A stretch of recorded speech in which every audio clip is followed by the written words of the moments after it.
राजसमंद में वैसे तो महज एक जिला परिषद सीट पर उपचुनाव हो रहे हैं, मगर जिस तरह का घमासान वहाँ देखने को मिल रहा है, ऐसा लग रहा है कि मामला बड़ा ही मज़ेदार हो गया है। अमूमन मुकाबला भी भाजपा बनाम कांग्रेस होता है, मगर भारत आदिवासी पार्टी ने इस संघर्ष को त्रिकोणीय बना दिया है। जिस तरह से बड़े चुनावों में चुनाव नेताओं के तूफानी दौरे, आरोप प्रत्यारोप और दूसरे दल के लोगों को अपने दल में लाने की तमाम कवायदें होती है, कुछ ऐसी ही कसरत इस चुनाव में होती दिखाई दे रही है। उससे समझा जा सकता है कि सभी दल इस चुनाव में कितनी गंभीरता के साथ डटे हुए हैं। अगर नेताओं को अपने खेमे में लाने की बात करूं तो आज भारत आदिवासी पार्टी के हवाले से एक बड़ी खबर निकल कर आई। वो खबर आप तक पहुंचाऊं उससे पहले आपको बता दूं कि ये जो सीट है वार्ड नंबर 1, जो कि कुंभलगढ़ विधानसभा क्षेत्र का हिस्सा है, वहां केलवाड़ा के आसपास का एक बड़ा क्षेत्र इस वार्ड नंबर 1 का हिस्सा हुआ करता है। वहां पर यह सीट पहले कांग्रेस के पास थी।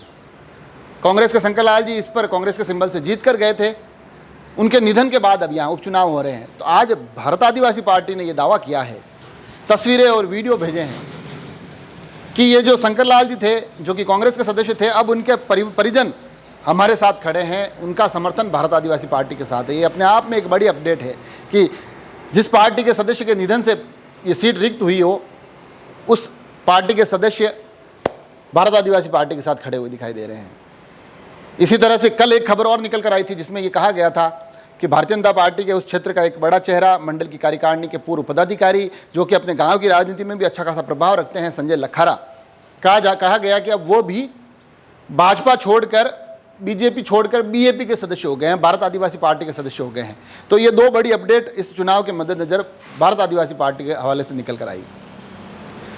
इससे कुछ दिनों पहले कांग्रेस के हवाले से भी ऐसी एक खबर निकल कर आई थी, जब कांग्रेस में भी अच्छा खासा उत्साह देखने को मिला था, जब ये जानकारी सामने आती है कि चमन दाना बीटीपी के जो एक बड़े चेहरे हैं इस क्षेत्र में, चुनाव भी लड़ चुके हैं विधानसभा का बीटीपी के बैनर तले, अब वो कांग्रेस में आ गए हैं।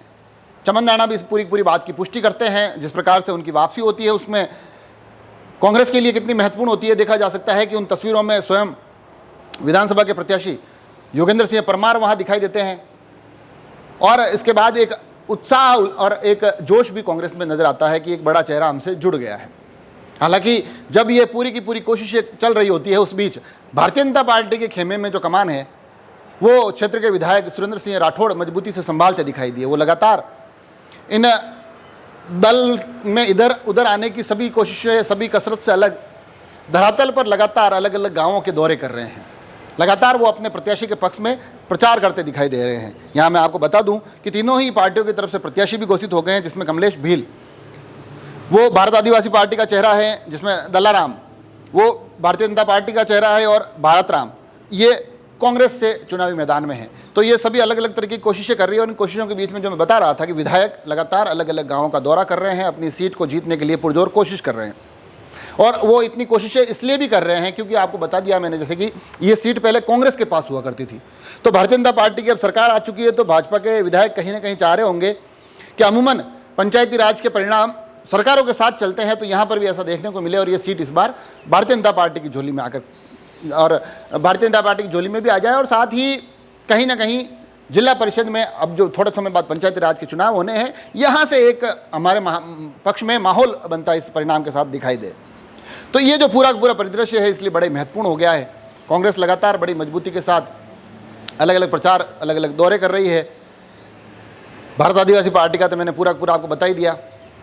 सुरेंद्र सिंह राठौड़ लगातार इस चुनावी मुकाबले में अपने आप को आगे रखने की कोशिश कर रहे हैं, और इस बीच आरोप प्रत्यारोप का दौर भी जारी है। जिस तरह से सुरेंद्र सिंह राठौड़ विधायक ने कुछ समय पूर्व अपने जन्मदिन पर एक वीडियो में बड़े स्पष्ट तौर पर कहा था कि जो बाहर से लोग यहाँ आकर हमारे इस क्षेत्र को हड़पना चाहते हैं या कब्जा करना चाहते हैं, ऐसा होना नहीं देंगे।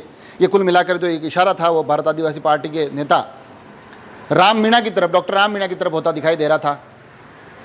बता दें, राम मीणा स्वयं यहाँ से विधानसभा का जो चुनाव था उसमें बतौर भारत आदिवासी पार्टी के प्रत्याशी उतरे थे, और उसके बाद राम मीणा की तरफ से भी एक पत्र वायरल किया गया, उसमें विधायक से कई सवाल पूछे गए। तो ये इस प्रकार की राजनीति भी इस पूरे के पूरे उपचुनाव के दौर में हम देख सकते हैं। तो अब यहाँ से, क्योंकि पंचायती राज का कार्यकाल बहुत कम है, तो इस सीट पर इतना घमासान होने की किसी को उम्मीद नहीं थी, मगर अब जिस तरह का संघर्ष, जिस तरह की टक्कर यहाँ देखने को मिल रही है, जिस तरह से तीनों ही दल अपनी पूरे जी जान को इस चुनाव में झोंक रहे हैं, तो अब इस पर सभी की नजरें जाती दिखाई दे रही है। हम भी कोशिश करेंगे इस चुनाव से जुड़े हुए हर एक पहलू को आप तक लेकर आए।